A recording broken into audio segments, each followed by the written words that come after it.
We can start the party now.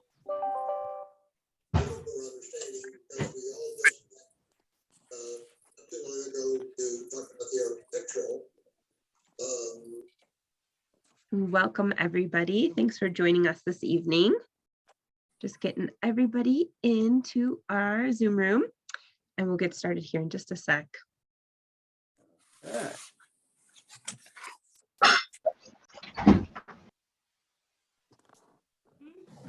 I said it's in the speaker thing.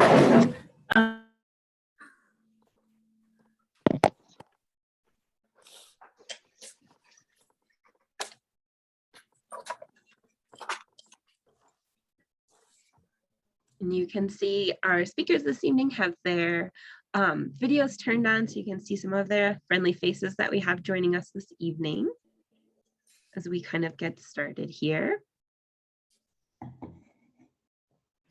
And because we have a really packed program, as people kind of trickle in, I'm actually going to start my opening remarks now, just because I want us to have enough time to talk with everybody here tonight. So I think a lot of you know us as Historic Denver, but I just wanted to kind of formally welcome you. My name is Allison Salutes. I'm the Director of Community Programming at Historic Denver, and we are a nonprofit committed to telling Denver's diverse and distinctive stories. Many of you may be familiar with us 50 years ago when we saved the Molly Brown House, but since then we've continued to advocate for Denver's historic buildings as well as help unpack their stories. And the program this evening is part of our Empowered by Place series, which is a conversation about how Denver's historic places play an important role in our present. So fueled by current issues, we unpack them by discussing with local experts and encouraging our audience to take part in the dialogue. So this evening, that means all of you feel free to use your chat throughout the evening if you do have thoughts that you'd like to share with our speakers about our program this evening. May is Asian American and Pacific Islander Heritage Month. It's also Preservation Month. So it seemed like a perfect time for this particular conversation. And I'm so honored to be able to introduce you all to our speakers this evening. Before we get into that kind of part of the program, I am going to launch one poll. A piece of our funding comes to us through the Scientific and Cultural Facilities District. Hey, Kitty, go. And so if we're able to tell them where you all come from, that helps us when we ask them for funding. So I'll let that finish up right there as I actually move into introducing our first speaker. So we're going to start the presentation this evening with Jennifer Orrigo Charles. And I'm going to end that poll so it's not in anybody's way here. Can everybody mute their speakers, please? Thanks, Gil. That wasn't me yelling at the cat. My cat went to sleep. Perfect. So our first speaker this evening is Jennifer Arrigo Charles. She started in 2014 as the Endangered Places Program Director for Colorado Preservation, Inc., and then became the organization's executive director in 2016. She has a master's in urban affairs and public policy with a historic preservation concentration from the University of Delaware. So with that, I'm going to let Jennifer start talking about CPI's work at the Amache Relocation Center site. Great. Well, thank you, Allison, and thank you to Historic Denver for hosting this important discussion. I think it's something that, we all need to talk about, and we're so kind of privileged to be able to talk about CPI's involvement in different projects at Amache over the years. I'd like to start with kind of an informal poll. I don't have the official poll up there, but maybe for anybody that's joining us, kind of on the bottom of your Zoom screen, you can choose something that's reactions, and maybe raise your hand if you've had the chance to visit and actually go on site to Amache before. We'll take a second. Okay, so a few of you. I hope by the end of this, we'll give you some strong reasons to get encouraged to go and experience it, because there's certainly nothing like being there in person. How many of you are really not too familiar about Amache and are learning about it for the first time? If you could use the reactions. All right, well, again, hopefully between all of us speakers, you'll have a real sense of Amache and why it's important to be saved and interpreted kind of for future generations, and all the excitement that we've got that's come out of Amache just this past year. So if we want to go to the next slide, Allison is kindly monitoring the slides for me. I'm going to tell you a little bit about our organization. As I said, Colorado Preservation Inc. We've been around for almost 40 years. We're the statewide nonprofit historic preservation organization. And really, we help individuals and municipalities and organizations, at the heart of it, save the places that matter across our state. If you want to go to the next slide. A big part of our mission is promoting why these places matter and why they should be protected. And one of the ways we do this is really giving people an opportunity to visit some of these places, especially our endangered places, through either weekend workshops or trainings that we have throughout the year. And you see a few examples of people on site right there. There you go. You might be familiar with the term historic preservation, but at its core, preservation is about saving places and adapting places to keep them relevant for present and future generations. If you want to go to the next slide. And the next one. So CPI first became involved with Amache through one of our programs known as Colorado's Most Endangered Places. And really through this program, the public nominates significant places that are threatened in some way. And this year we're celebrating the 25th anniversary of the program. And over the years, we've listed about 130 places, and I would say about half of them are currently in active progress. Next slide. Our listed places are really located statewide, and they include everything from historic landscapes and places of agriculture and industry to entire downtowns, historic features, places of entertainment and worship. The power of place is something that we talk about a lot, and perhaps nowhere is the power of place felt stronger than at Amache. In 2001, when Amache was nominated to the program, John Hopper and his students at Granada High School were significant caretakers, promoters, and protectors of this important place.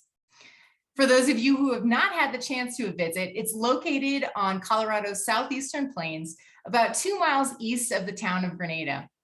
Rows of concrete foundations and overgrown vegetation remain as trace elements of the extensive network of buildings that once stood on this nearly 600-acre site. Next slide.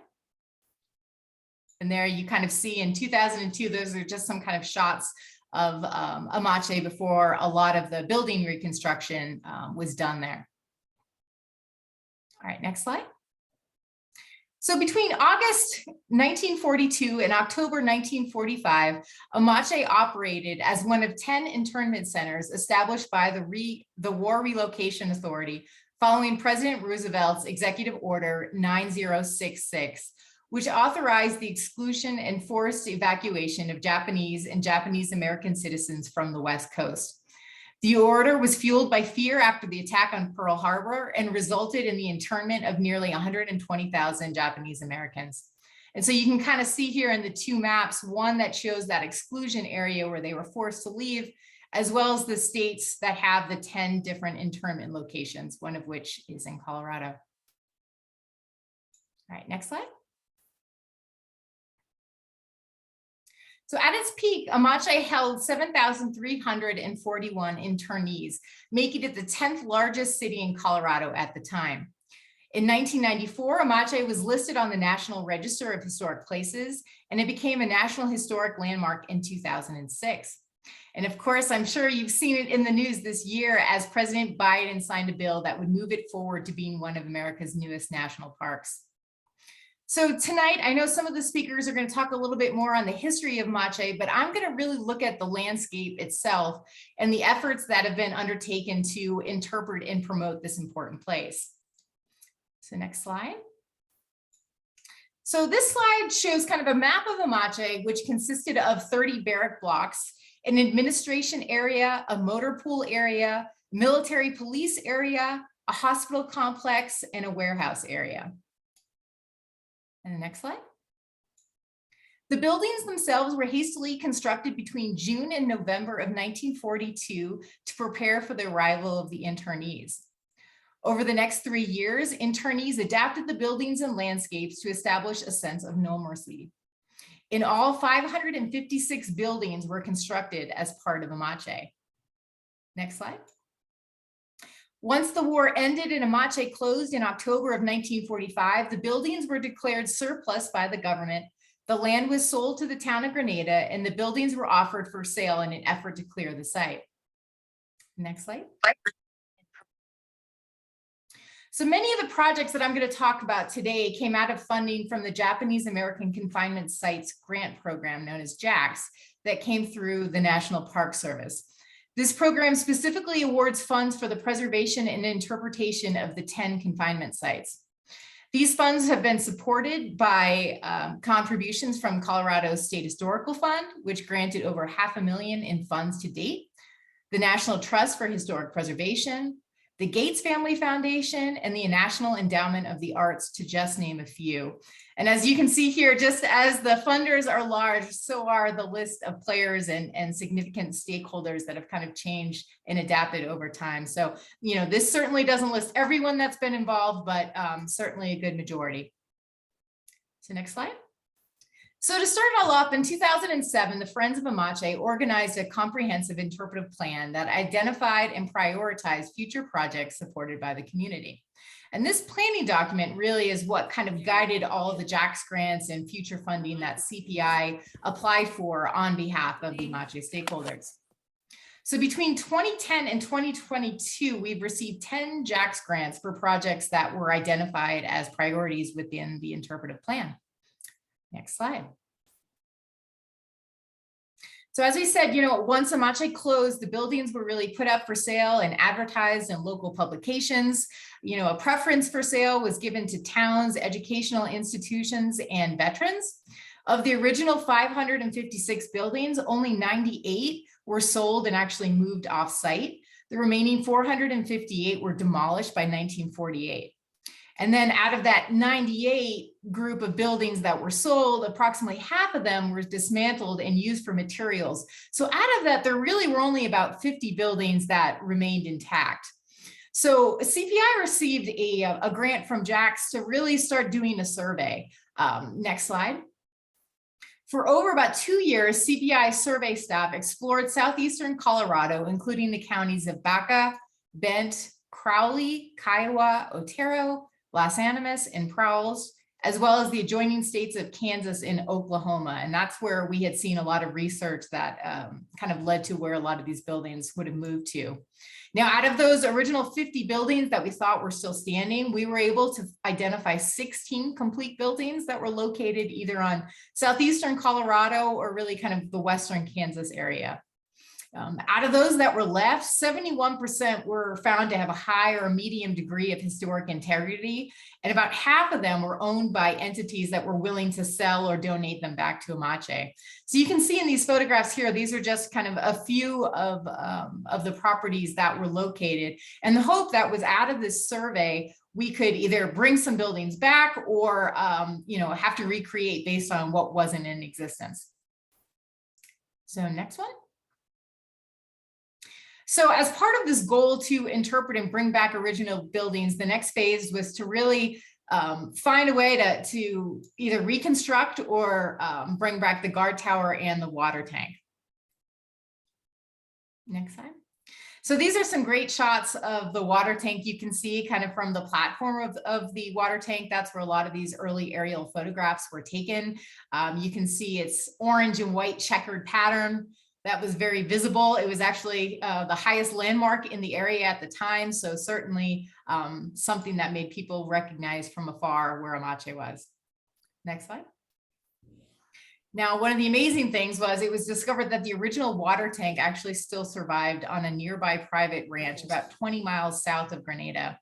And so the farmer decided to donate the tank to the Amache Preservation Society before he passed away. And this kind of shows you from 2009, 2010, what it looked like. And you can see with time, it started to deteriorate, but there were a lot of original features that were still there, including that GN, which is believed to, kind of note its location. Next slide.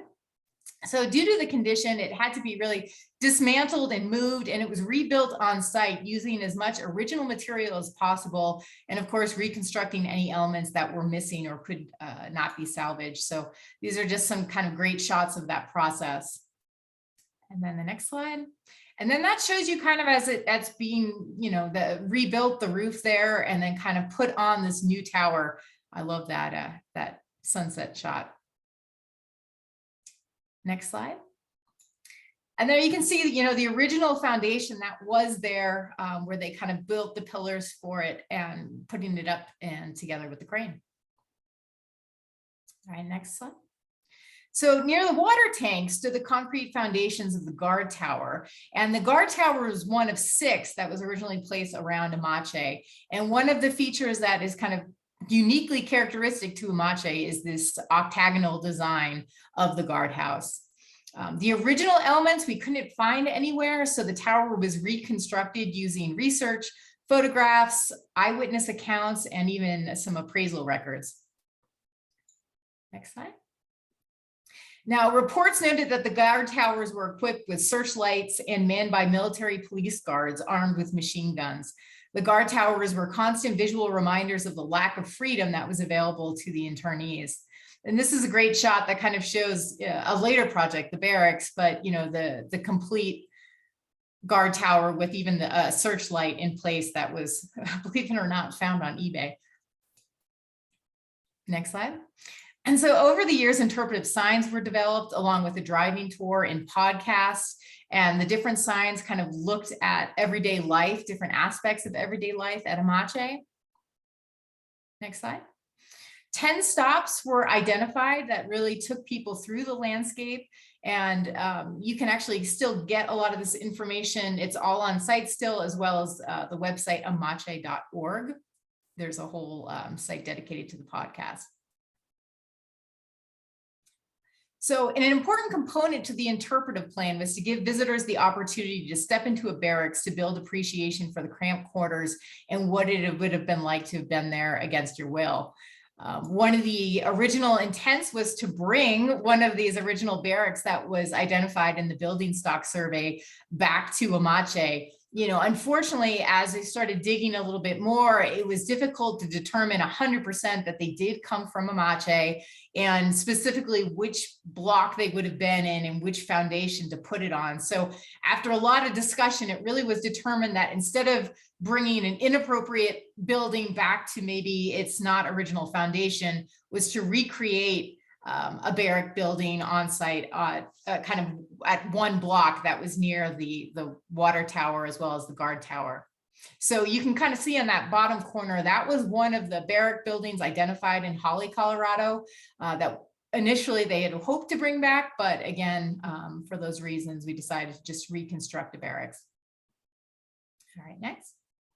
So this kind of shows you the barracks reconstructed. That great photograph in the middle, that was one of the weekend workshops that we had since the building was listed as one of our endangered places, the whole site. We brought volunteers on site. Some of the bricks were original and kind of relaying this brick foundation that, we had heard firsthand accounts of that made up the floor of the barracks. So that's them kind of putting it in place and then constructing the barracks and then it complete. Next slide. And then again, this kind of gives you a shot of the context of the area with all three structures in place. Next slide. And you can really see by, recreating and bringing back these elements, it really creates a specific environment that brings Amache to life and gives the visitor a new appreciation of place, something that's a little bit different than the rest of the location, which originally has, these foundations in place, but none of the buildings there. Next slide. So this is one of the exciting kind of newer projects. This is Recreation Building 11F, a historic photograph of it. Next slide. And here it is as it was in 2018. There were records that this recreation hall was purchased by the town of Granada when Amache closed for just over $400, $423.77. It was moved to the town park and eventually used for storage. What was great about this is that you can see in the middle there that 11F was kind of stamped on the outside. So based on that, it was very clear which block it was from and which foundation was the original foundation, with the intent that we would put it back on that foundation. Next slide. This is the context of it in sight in town. You can kind of see the interior there. Even though the condition's not pristine, it certainly had a lot of its historic integrity still in place. Not too much had changed. We did think that at some point the middle had essentially been cut out. Some of the thoughts were maybe when it was moved from Amache, they couldn't fit the whole building on a truck at the time, so they had to cut it to kind of fit. So part of it, when we moved it back to the foundation, was to reconstruct that middle section and kind of put the two end caps in place. Can bring next slide. So that shows the move coming out of town on the trailer. There's the original foundation. There was a lot of archaeology that was done ahead of time around the foundation, and some work kind of preparing the foundation for the building to be put back on. Next. And that kind of shows you the amount that had been lost, that cutout portion. So like I said, the grant supported building, a reconstruction of the middle section and then putting the two caps on. All right. So, those are kind of projects in the past. We do have some more projects that are currently kind of underway. There's a desire to develop further interpretation at the barracks and rec hall. So there's a grant for that in place, as well as to create a documentary film that will include recording of internees and their families. That will also include an educational component that can be put out to schools. And, the third part is the idea that this 2007 interpretive plan will need to be updated to kind of inform the goals for Amache moving forward. And next slide. In 2019, the National Park Service conducted a special resources study that lasted about 3 years with the purpose to determine if Amache would be eligible for inclusion within the National Park Service. And so to do that, they really considered its national significance, how suitable it would be as a national park, the feasibility of it being a park, and if there was a need for National Park Service management. So out of that study, it was determined that Amache was eligible. And then you see on March 18, 2022, President Biden signing the Amache National Historic Site Act, which established Amache as a unit of the national park system to preserve, protect, and interpret the site for the benefit of present and future generations. And then these last 3 slides, I thought, it might be nice for you to kind of see some of the legislators who were critical in pushing the bill forward in the House and the Senate, and just kind of what they had to say about its passing of the National Historic Site Act.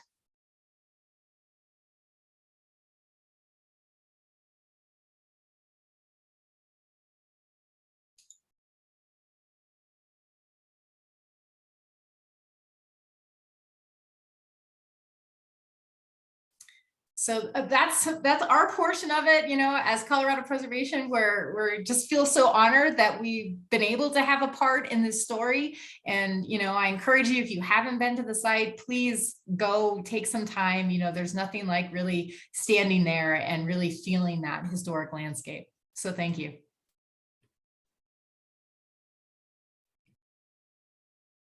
Thank you. Jennifer, it's great. Thank you so much. Yeah, thank you so much for that. And if folks have questions for Jennifer, feel free to park them in the chat and we can prompt her. Or if you're more comfortable unmuting yourself and asking directly, that's fine too. But that was a really lovely in-depth look at the work that's been done there. So I think that's wonderful. As we're waiting to see if there's any questions that are coming in the chat, I do want to introduce Gil. He is actually on the board of Historic Denver, but his bio is much longer than that. Gil Asakawa is a journalist, editor, author, and blogger who covers Japan, Japanese American, and Asian American and Pacific Islander culture and social justice issues. He's a nationally known speaker, panelist, and expert on Japanese American and Asian American history and identity. His journalism experience runs the gamut, from being the music editor and investigative reporter for Denver's alternative weekly newspaper Westward, and entertainment editor for the Colorado Springs Gazette daily newspaper, managing denverpost.com's website. He was appointed in 2014 by Mayor Michael B. Hancock to Denver's Asian American Pacific Islander Commission and served until December of 2020. He's the twice president of the Japanese American Citizens League and a founding member of Colorado Asian Pacific United, an organization formed to commemorate Denver's early Chinatown district in Lodo. So he's our speaker. He's also going to moderate our next two panelists. So everyone, this is Gil. Wow. Well, thank you very much. Jennifer, I have to tell you that I learned so much about how those recreated elements at Amachi got to Amachi, and about what Colorado Preservation, the CPI does. So thanks. I stand corrected and educated, and I also very early on, I think the first time I went on one of the pilgrimages to Amachi, the food, the picnic wasn't at the school in Granada, it was in the park. And I saw the building and I thought, that's gotta be from the camp. So I went over there and looked in these dusty old windows, and it was a storage shed, right, for all the park's equipment. But I could tell it was a tar paper exterior. And I could imagine people in there, playing guitar or reading or listening to, like, probably the one radio that was allowed in that block. And it brought, seeing the buildings really does bring to life the experience of the prisoners who were incarcerated in these camps during World War II. So there's this long history of anti-Asian hate that started with against the Chinese in the middle 1800s. There was a anti-Chinese race riot on October 31st, 1880 that destroyed the thriving Chinatown that used to be in Lodo, just a few blocks from Coors Field and Union Station, just a few blocks from where Sakura Square is now. And then, when World War II happened, the Japanese, anybody of Japanese descent on the West Coast was rounded up, lost their homes, their businesses, had to leave their pets behind. So many heartbreaking stories. And Amachi is, one of the legacies of that. And so I just wanted to show some pictures. You've seen some of these already. One of the things about all these camps was that every one of the 10 camps, incarceration camps, or as the US government referred to them, concentration camps, where Japanese and Japanese Americans were housed, had newspapers. They had baseball teams, they had football teams, they had Boy Scout troops, and they tried to live life as normally as possible. And we'll hear about the day-to-day life in the camps from our next two speakers. But I just wanted to show that, the pioneer was the newspaper for Granada, or Granada, as Japanese Americans call it. And you saw this picture of when they were closed, when Amachi was closed in October of 1945. A lot of the pilgrimage events, when you first get to Amachi, there's an annual pilgrimage, and I'll get into that in a second, but it's held in the little square plot of grass that was protected by the high school students at Granada School, who made up the Amachi Preservation Society, organized by John Hopper, the social studies teacher, and now principal and social studies teacher. And at one point, the students saw that the cattle and whatever was trampling all the grass where the cemetery used to be. And there's really not a lot left, just a few markers for people like this, Masami Murakami, who lived one day or probably was stillborn. And all the rest of the graves, the bodies, the remains have been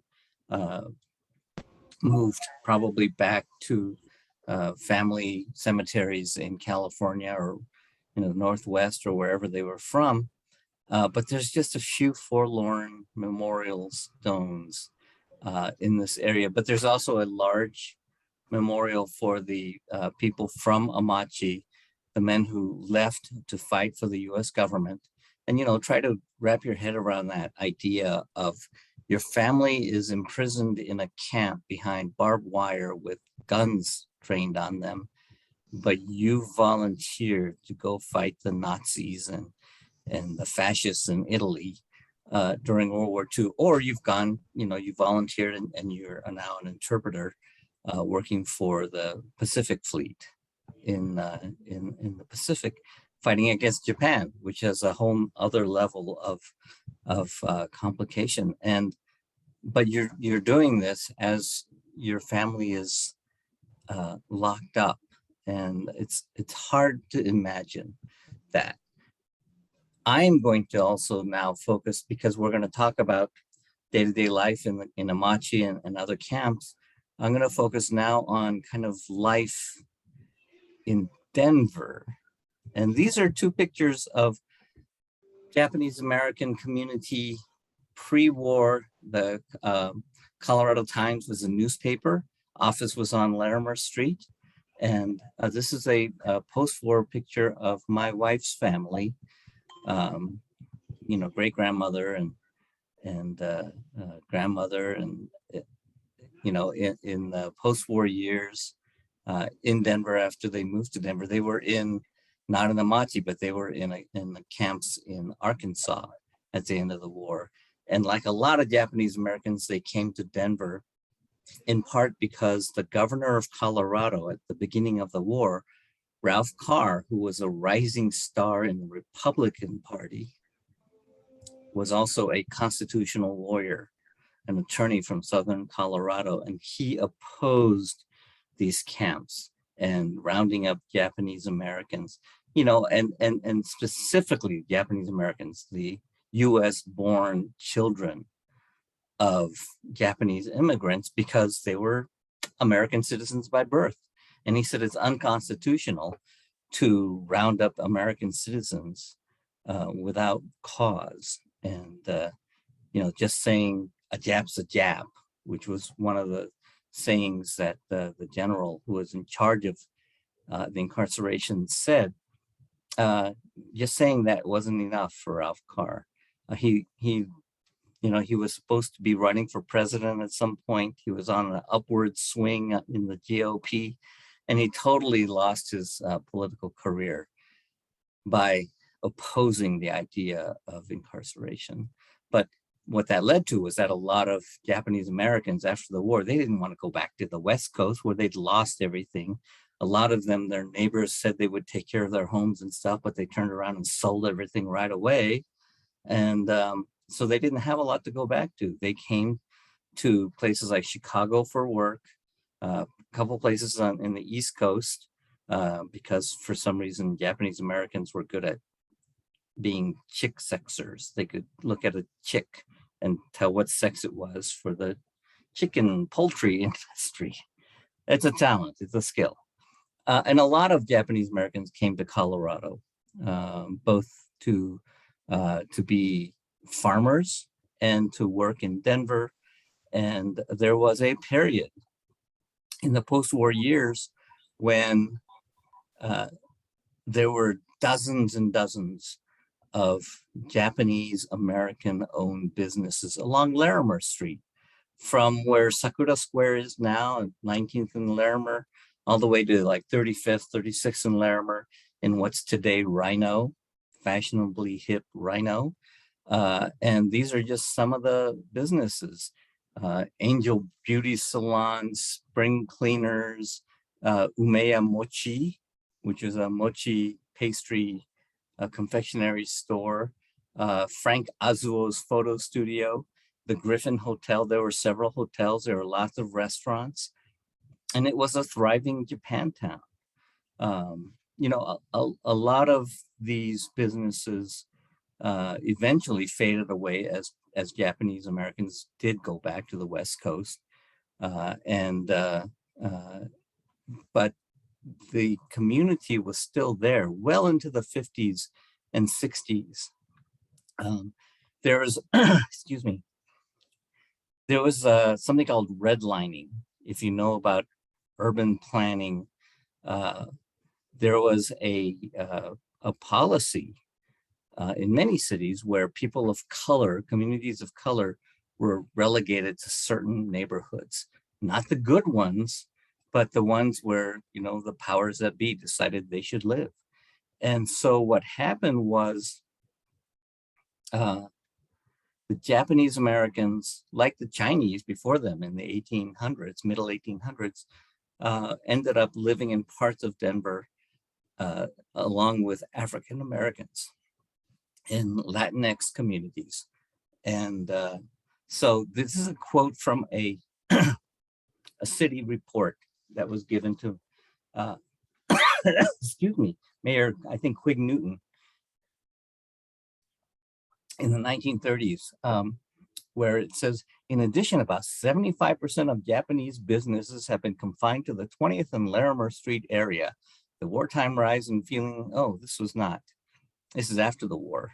Feeling against the Japanese was reflected in a unique for Denver type of discrimination. No business licenses for Japanese were permitted outside of District 8. Oh, I think it may have been World War I that was talking about.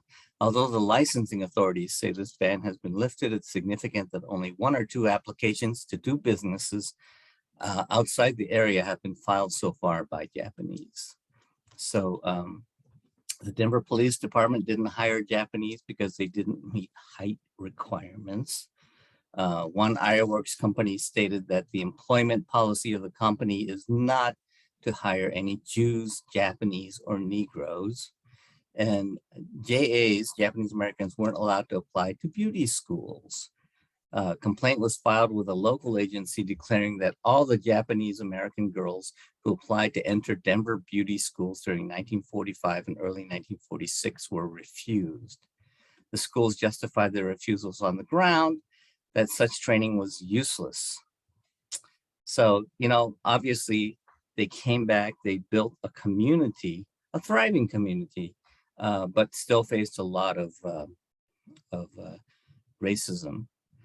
These are some more pictures of post-war businesses, restaurants.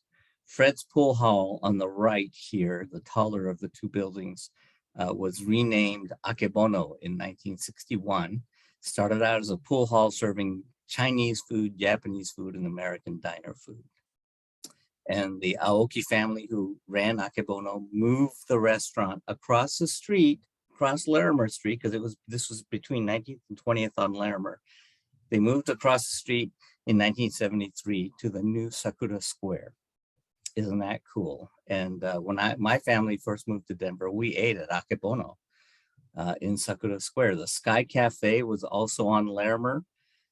And you know, look at this this big family and friends at the Sky Cafe. 20th Street Cafe sadly closed 1.5 years ago during COVID. And this wonderful neon sign is still there. And apparently somebody's opening up something in there, but that sign is still there. And these are just names of some other businesses that were in the area. Minyasui Law Office. Minyasui worked for many years for the city of Denver. And in fact, Derek Okubo, who you will hear from, has taken over that position that Minyasui had for many years. I just wanted to show you a couple of pictures from Denver's Manual High School yearbook from 1952. They had a Nisei student organization, the Nisei Appreciation Club, in 1952.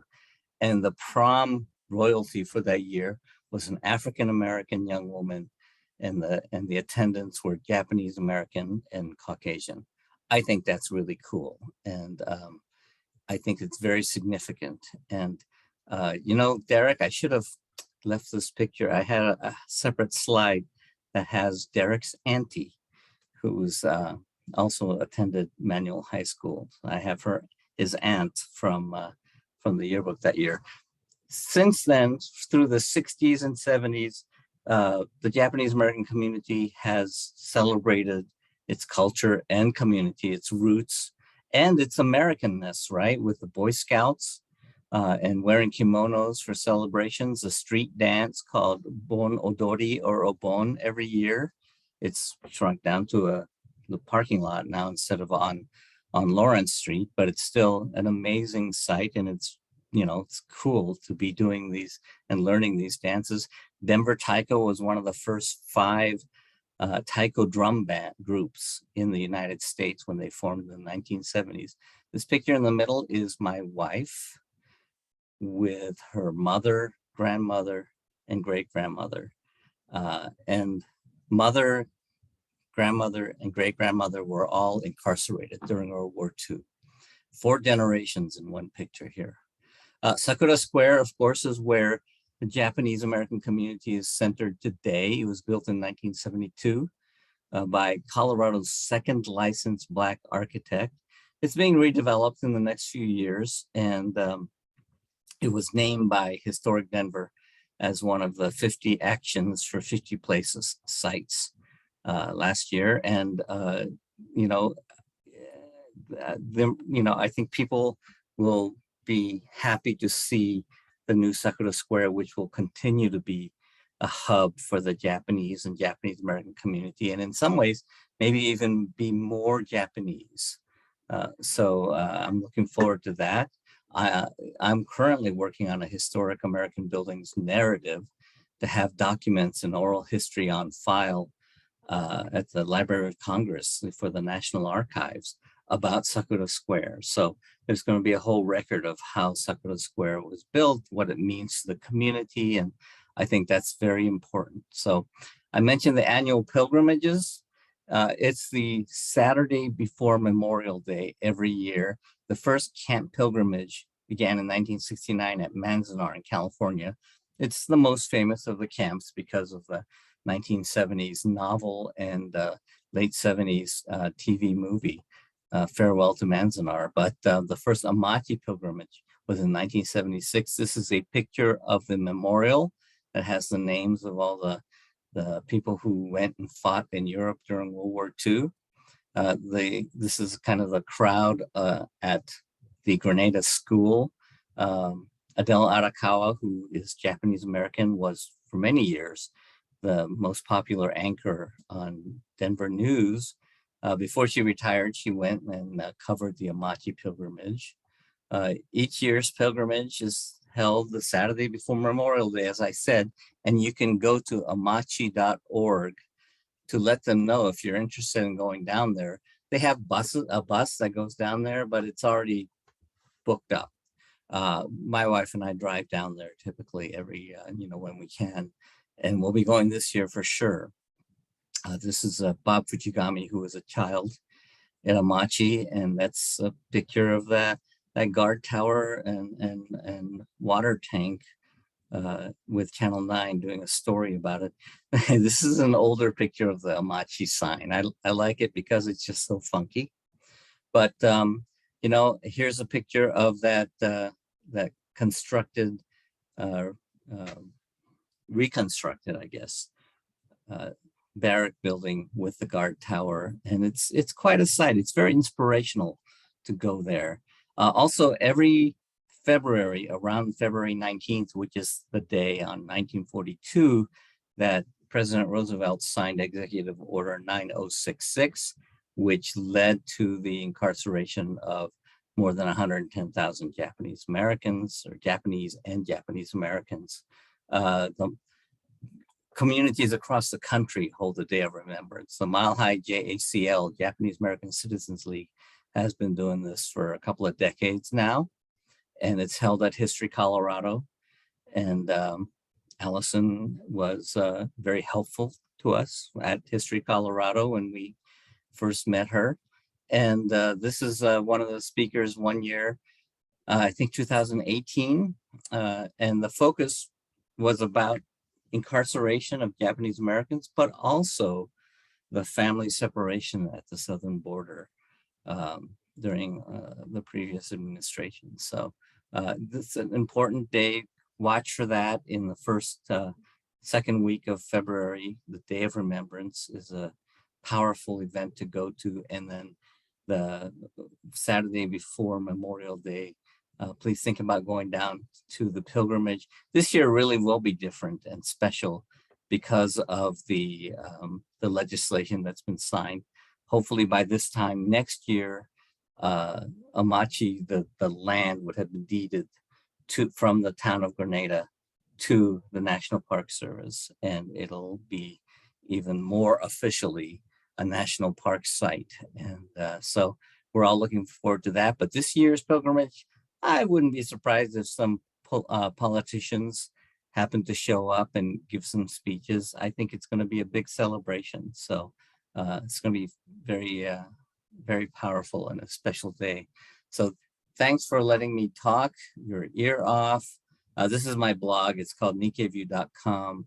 I've written about the pilgrimage. I just actually posted today about some racist peanuts that are on sale at my local King Soopers that I was very disappointed to see. But, you know, that is what I have. And I am going to, Allison, should we just go straight into Yeah, talking? we can do that. I was gonna say, there's a question in the chat from Erin that I thought you might be good to answer, which is she kind of loves everything she's hearing and was curious about specific hashtags or blogs, and I think you kind of just gave her one to learn more. Oh, yeah. Nikkeview.com is my blog, or you can just Google. In general, you can Google Japanese American incarceration or internment, which is kind of the older word. The Japanese American community kind of made a commitment to say incarceration, but you can Google that. You can Google Amachi, and there's tons of stuff out there. There's some good fiction books. There's some good histories. There's some documentaries. The city of Denver actually has in their storytelling series of videos. There's a video that has Stacey Shigaya, who will be speaking, and Derek Okubo, who will be speaking next. And they talk about the experience. And actually, I have the link for that I'll put in the chat for everybody. I'll do it right now since it's pertinent. That's perfect. And it's not a long video, but it's just great to get that background from the community.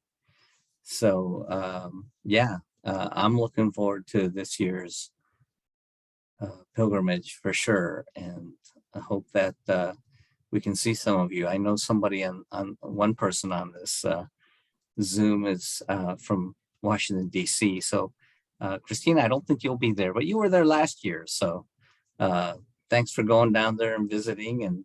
And also I should mention that the Denver University has every other year they have an archaeological dig project at Amachi. And this year will be one of those years where they'll have students all summer long, but you can contact Bonnie Clark at DU. You can go to the du.edu edu website and search for Amachi. And they have a whole special section of Amachi that shows a lot of the artifacts that they've found and things that they've done with the artifacts, exhibits that they've taken. And yeah, Christine Minami says that she highly recommends making the trek. She flew to Colorado last year from Washington, D.C., and she drove down there to Amachi, and it is very powerful and worth the drive. But go to DU, look for the site, and you can even let them know that you're interested in going down there at some time for to see the dig. And Bonnie Clark and her students will show you what they're doing and things that they found. It's pretty amazing, actually. And I think as a national park, it'll make it maybe easier and more official to be able to do those kinds of things. I'm hoping that DU will be able to continue to do these digs because it benefits both the students and the community at large. So yeah, that's great. Let's see here. Oh, there's some, Allison, you're sharing some great links. And I can go ahead and introduce Derek if you want, Gil. Sure. Go ahead. I've been talking too much. No, that's okay. Derek Akubo is also joining us this evening. He's a Colorado native raised in Littleton. In 2011, Derek was appointed executive director of the Agency for Human Rights and Community Partnerships by Mayor Hancock. That was started in 1947 to investigate and address race and equity conditions at that time. So he currently oversees 8 city offices and 10 mayoral appointed advisory commissions. But his family background is his professional background is very impressive, but his family background is what we invited him here to share. So I'll let Derek do that. Very good. Thank you, Allison. Thank you, Gil and Stacey, and thank you, Historic Denver, for hosting this tonight. And I want to thank all of you who have shown enough interest, to participate with us tonight. So what I'm going to cover here is just from the Okubo family perspective, as far as what their path was as far as prior to the imprisonment at Amachi, and then post what happened there, and then afterwards. I will say that, Gil, it was kind of interesting when you're mentioning Quig Newton. Quig Newton was actually the one who started HRCP in 1947, and in that first study, they talked a lot about what initiated some of the study on race relations, that Denver was going through such a big transition at that time racially, and a large part of it was the influx of Japanese Americans from Amachi upon the release a few years before. But let me just talk a little bit about the Okubo family history. This picture is a picture of my grandparents, Toshimune and Shizue Okubo. They were married in the early 1920s, not long after my grandfather immigrated to the United States, and through an arranged marriage, married my grandma. They started a store in Eagle Rock, California, and they were running that for a number of years, and they had a house. They had, at that time, 3 children, a daughter, Ruby, my dad, Henry, and a younger, the youngest at that time was Sachiko. And so of course, we all know December 7th, 1941, Pearl Harbor was attacked. The rumblings began at that time, and a lot of the fear. I remember my dad saying that he overheard his parents talking in the kitchen after Pearl Harbor, and a comment was mentioned that, I guess we're going to really have to become good Americans. And what that meant to him, I asked him what that meant, and he said, giving up our culture, giving up our language. And that was what the perception was as far as what they were going to have to do to survive. Well, a few months later, in February 1942, was when the Executive Order 9066 was issued by FDR. And it was about a month, maybe 5 weeks later, that they were relocated. They had to sell their house. They had to sell their store for pennies on the dollar. They could only take a small suitcase of belongings, so they had to really make choices. They could not take their pets, as Gil mentioned. They had to leave their dog behind. And so they were relocated. 3 generations of the Okubos, my great grandfather and great uncle and aunt, my grandparents and my dad and his siblings were all transported or relocated to Santa Anita Racetrack. So here they were, they had a house, they were moved into a horse stall, which was their home for the next 3 months. And after those 3 months in the summer of 1942, they were transferred to Amache by train. It was quite a long trip, and I remember my aunt, who was about 8 years old at the time, mentioned that riding there, they had to have the blinds pulled down. They could not look out. You know, her being an 8-year-old girl, peeked out behind the blinds, and she got yelled at by the armed guards that were there on the in the train cars. So upon they leave LA, they get off the train in Amache. And so now their home is a small barrack, small room in a barrack for 4 people. And it was 4 people because my oldest aunt, my dad's older sister, had contracted tuberculosis. And so she was placed in a sanitarium, and she was separated from the family for the entire time. So almost 3.5 years. And so that was quite traumatic and for her, because at that time, I believe she was 14 years old. And so she was separated from the family from 14 to 17 years of age. Let's see, my grandparents were in one area, and then the great grandparents and my great uncles were in the other. My aunt and uncle Jim were born in Amache. They were interestingly and unfortunately, they both passed away from early onset Alzheimer's that hit them when they were about 60 years of age. And so we always wondered, was there something environmental at Amache that kind of triggered that early onset of Alzheimer's? I asked my dad, I said, what was camp like there? And he had this great quote. He just said that there is a fine line between hope and despair on a daily basis. And, you know, upon reflection, it makes a lot of sense because, you know, those of us who are parents and at that time, his parents were maybe in their early 40s at that time. And so they had these young children. So as parents, we can understand what that meant as far as a fine line between hope and despair on a daily basis, because they were trying to be hopeful for their kids, for my parents, trying to be positive, while on the inside, they were dying.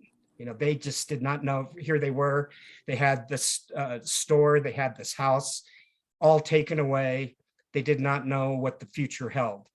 So that despair that they were burying deep and that they were trying to hide from the kids was very profound. And that was how it was in our family. And I imagine it was like that for everyone.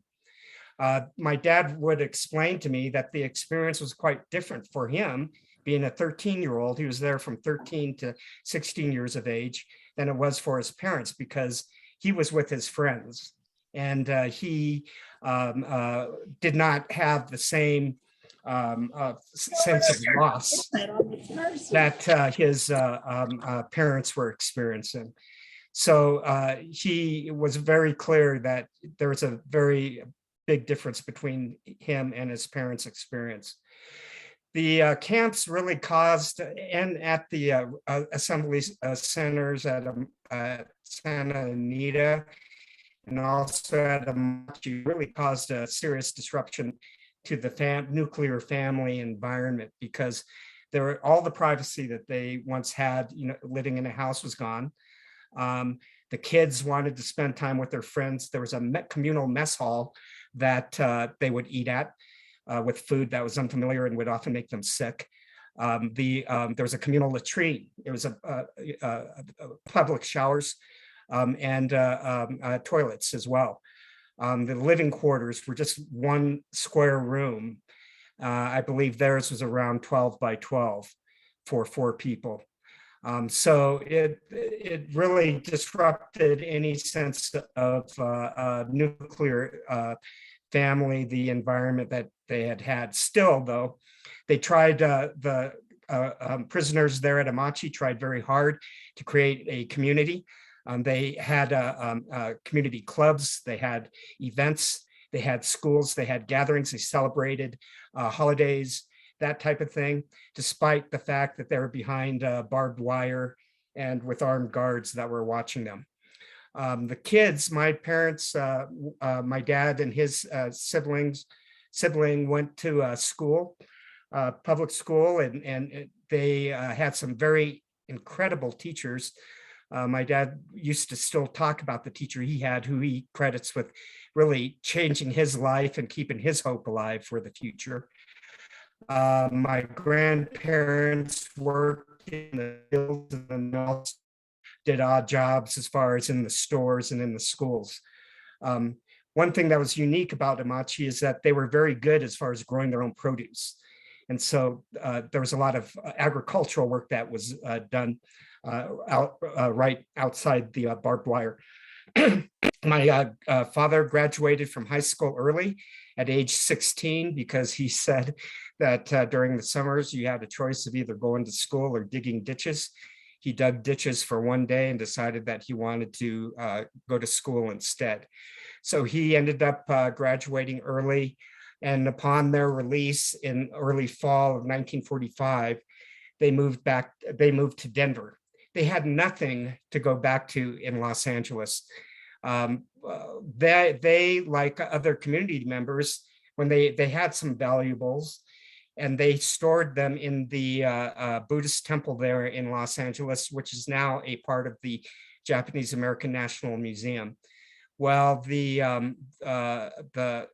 temple was broken into and looted, and all values from the Japanese American community were stolen. And so literally my family did not have anything to go back to. They could not afford to go back there because upon the release, all the prisoners, they were given $25 and a bus ticket to start their lives again. And so using that $25 and a bus ticket, they came to Denver and tried to restart their lives. So they moved to what Gil was talking about, the thriving Japanese town. At that time, it was not quite the Japanese town, but with the influx and the folks coming together and starting businesses. My family moved to that area around 20th and Larimer. Simultaneously, Gil also mentioned our Governor Ralph Carr. My mom and her family were imprisoned up in Minidoka, which was in Idaho. They had been originally from Seattle. They had heard that it was not safe to go back to Seattle, but it was safe to go to Denver. It was safe to go to Colorado because of Ralph Carr. And so they came to Colorado, and about 3 years later, or about maybe it was more like 5 years later, my parents met at a dance at the Buddhist temple, and had it not been for Ralph Carr, my siblings and I would probably still be out there in the ether. But upon coming back to Denver, my dad started college. His parents were really committed to try to get them educated, but he came home from college one day and found his parents and his siblings eating peanut butter for dinner. That's all they could afford. and it broke his heart. So he quit college, had his dad sign him up for the army so that he could get the GI Bill at age 7. He did this at age 17. And ironically, he was sent to Japan to be a part of the US occupation. That turned out to be a blessing in disguise because he was able to find his relatives who were homeless after Tokyo had been bombed out. And he would smuggle cigarettes off the PX and give it to them so that they could sell it on the black market. And they used that money to help restart their lives there in Tokyo. And my dad was also sending money back to his family here so that they could pool their money to start another store. And so in 1951, they were able to buy a Piggly Wiggly and open Ben's Supermarket, which was there at 28th and York. And so for 10 years, they ran that store. They sold it in 1962 or 61 and moved back to LA in 1962. But this store, it's no longer there. The building is still there. But this store was always a symbol to me and my family of the courage and resilience that my grandparents demonstrated to restart their lives with nothing, And I often asked my dad, I said, what was their motivation? I mean, through all the despair, through all the experience that they had, where did that determination come from? Where did that motivation come from? And he had another great quote, and he just said, sometimes the best form of revenge is to succeed.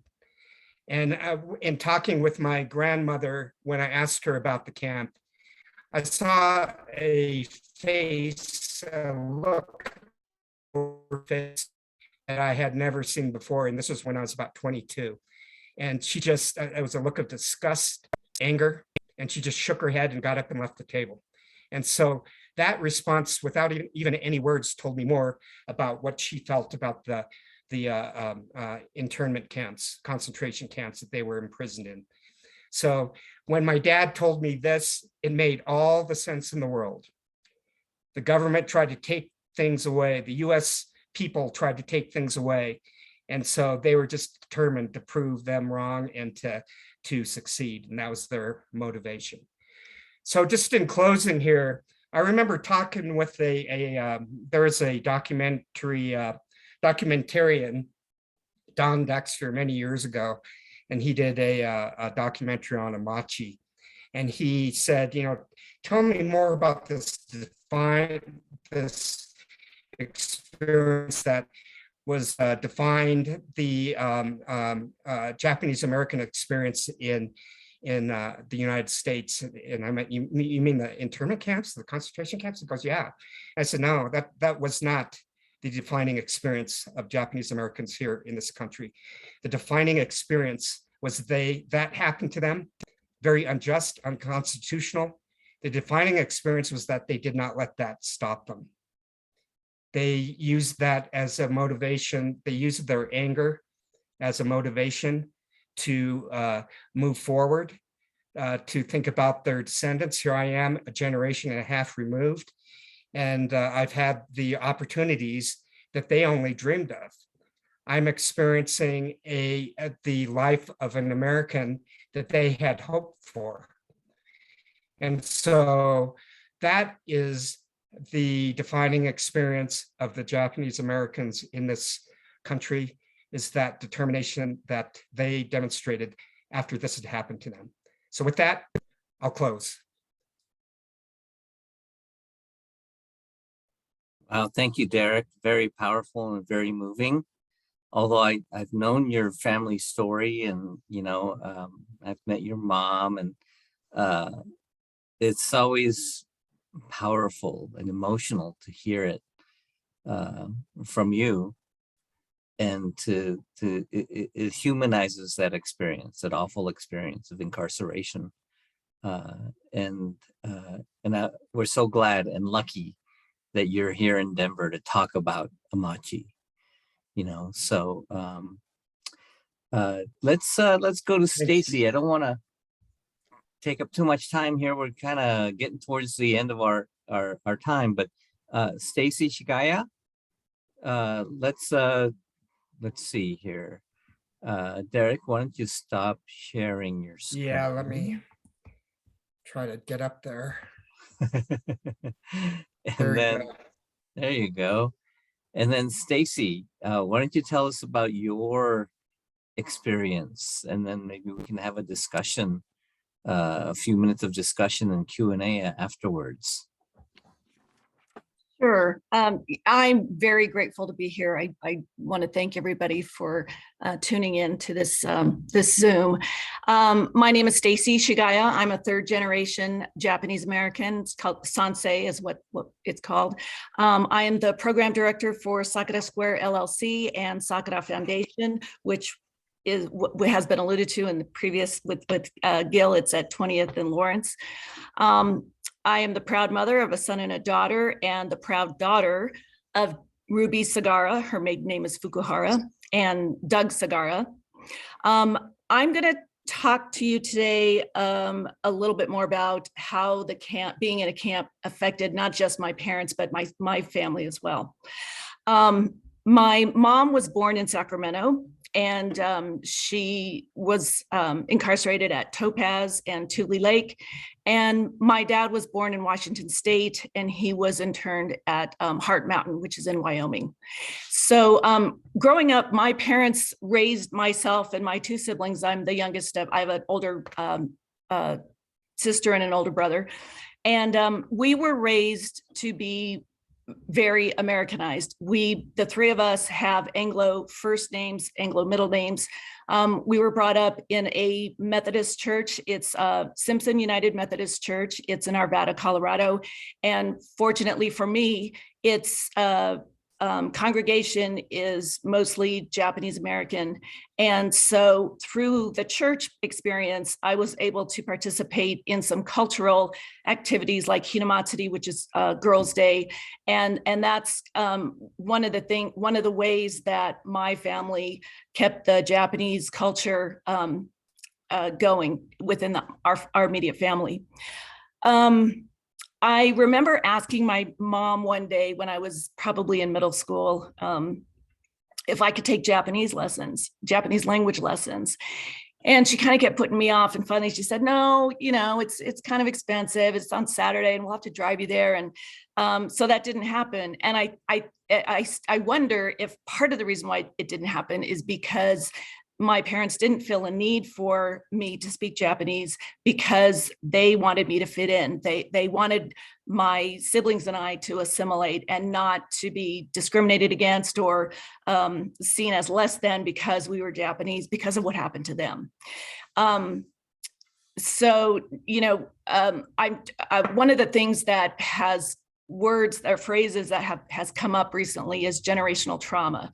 And if someone had asked me 10 years ago if I had experienced generational trauma from my parents being incarcerated, I probably would have said, oh no, not at all. But the more I listen to people, the more I hear people like Derek talk about his family's experience, the more I do definitely feel like there is generational trauma in my family. Derek explained to you about, things that his family members told him, and he has a lot of history in his family. And I don't have that in my family. I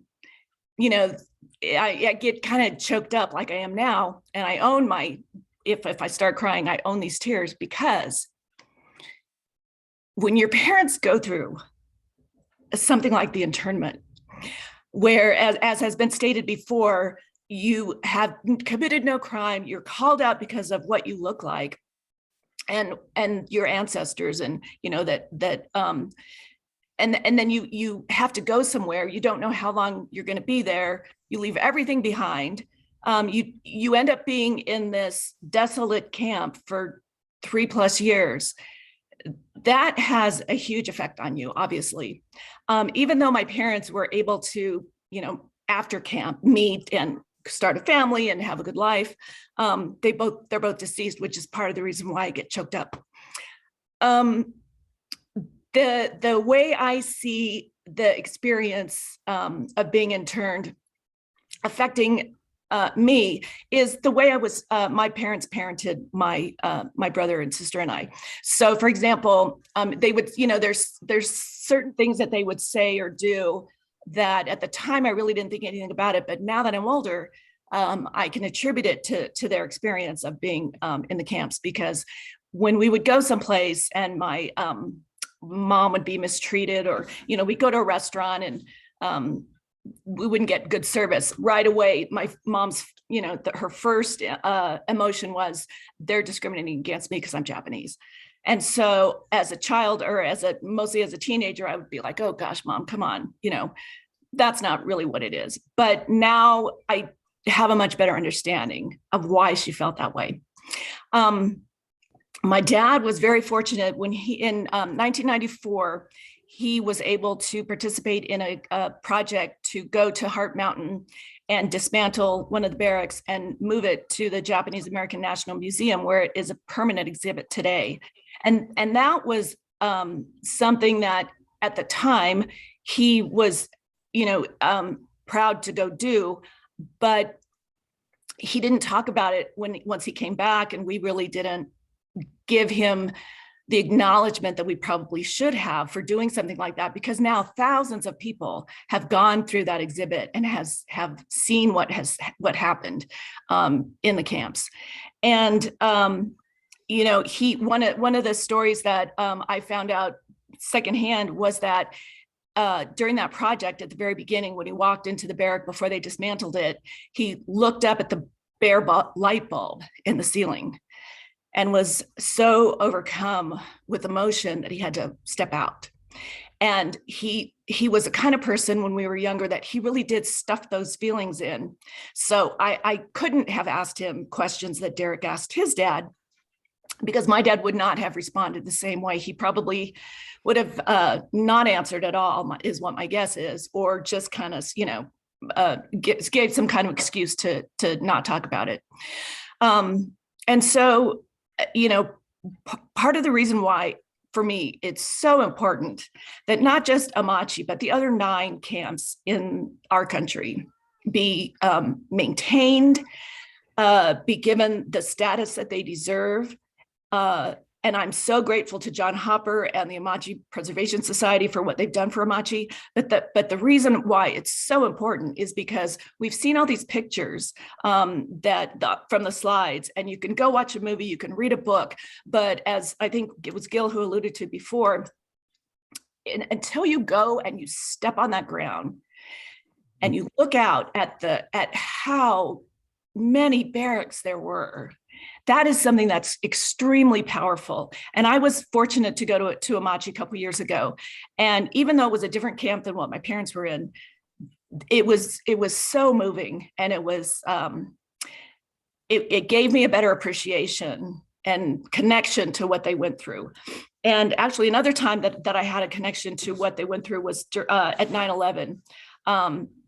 When that happened, and people started discriminating against the people who looked like our enemy, that really, this aha moment kind of clicked in my brain of that's what my parents went through, and that's how people were treating them, in a little bit different way, obviously, because of technology and whatnot, and the access you have to what's going on nowadays. But at any rate, that was something that was a real connection for me. And just to kind of wrap up, the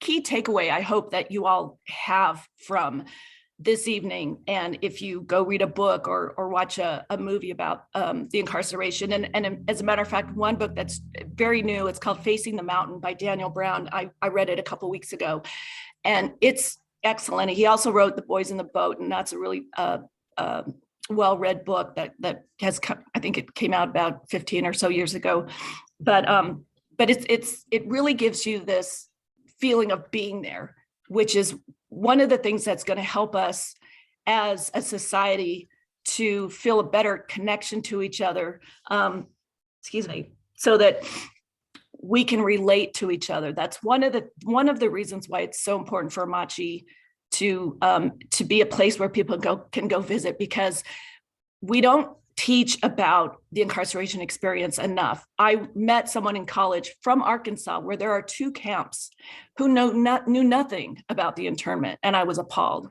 And we can't bury the past. That history happened. So even if we don't talk about it, it happened and it had an effect on people. When we talk about Amachi and the other camps, we're not doing it to dwell on it or to, because we want people to feel sorry for us. That's not it. We do it because we want to be diligent so that this doesn't happen again, and so that we honor the sacrifices that were made in the past. And learning from these stories and being able to talk about our history and embrace it and feel proud of it, even though our culture was, because of our culture and who we are, that was the whole reason for the incarceration. Embracing it and celebrating it and sharing it, personally, I feel like those are the ways that we're going to make connections with other people, to build bridges of understanding. And I hope that you all look at what your own personal histories are, share your stories with other people, learn more about what my family and Derek's family went through, and let's use all of that to be to help make our society better by making those connections and celebrating each other's differences, instead of pointing people out for their differences in a negative way, because those differences really do make our communities rich, makes our lives rich, and we all have something that we should be proud of, and we shouldn't be ashamed of it. So that's kind of my takeaway from this talk today, and I'm so happy to be here. I really appreciate it. Thanks, Stacey. Very eloquent, and I want to point out 2 things, and then see if we can squeeze in any questions from the audience. But to what Derek spoke about with family life in camps, if you look at any of the many pictures of camp life that were shot as kind of mostly shot as a propaganda for the U.S. government. Dorothea Lange is one photographer who was hired to shoot those pictures, and she fought that. There's a great documentary about how her photos tried to humanize the Japanese Americans that were being sent off to camp. But if you look at all these pictures, especially of the mess halls and the families eating, what you'll see is older men, older women, moms, and some other older people, aunties and uncles, and young kids, like 3-year-olds to 8-year-olds, or maybe 10-year-olds. You do not see any teenagers, because all the teenagers were off on their own. It did ruin the nuclear family, because Japanese families at the time were very strict, and you had the grandfather or dad who would lay down the rules. And once the families got to camp, it was if you were a teen, it was your chance to go off and just be on your own with your friends and blow off your family. I think that was very damaging in some ways. So that's wanted to make sure that we kind of keep that in mind. And in regards to the intergenerational transmission of trauma, Satsuki Ina is a therapist from California who spoke at a Denver Day of Remembrance event back in, 2002 or 3 or 4 at the Tri-State Denver Buddhist Temple, and showed her first film, Children of the Camps. It's all about the intergenerational transmission of trauma, and because she was a kid, a young girl in camp, and she interviews these series of people who were children during this experience, and that was very powerful. And so this is and she's that picture I showed of Day of Remembrance at History Colorado in 2018. That was Satsuki Ina. She led a protest after that appearance in Denver, and a month later she was in Texas protesting at a camp, Crystal City, and then at a camp where separated, Latinx families were being imprisoned. But this idea of trauma is a very real thing. There were Japanese families who stopped speaking Japanese after the war. You can almost trace the disintegration of Japan towns up and down the West Coast because of the war and the Japanese community's need to assimilate and be as white as possible in the years after the war. So I think that was another step, and it's actually amazing that there's a generation of Japanese Americans now, fifth and sixth generation, who are pretty interested in their roots. Many of them are mixed race. Another byproduct of our need to assimilate is that the Japanese American community, of all the other Asian populations in the United States since the 1970s, we have had the largest, highest outmarriage rate. We married anybody but another Japanese person, much more than any other Asian community. And that's a sign of the trauma that we had to live with. So these are all real things that affected us. Well, and I think unfortunately, there's probably plenty of people who can relate to my story of not knowing, my parents and what they went through. So as I get older, talk about it. Yeah, I realized that I feel like I've kind of been robbed of getting to know my mom and dad, because they were so traumatized that they didn't want to talk about what happened because they didn't want to burden us with it either. I'm just guessing that was what their thought was. Sure. Because, we never had that conversation. They both passed. But I think that, I sort of get resentful, and that's that generational trauma. And then the other thing that I think is really important is that the feelings that we're feeling and the repercussions of the internment are applicable to many other ethnic groups. The African Americans with slavery and people, Jewish people with the Holocaust.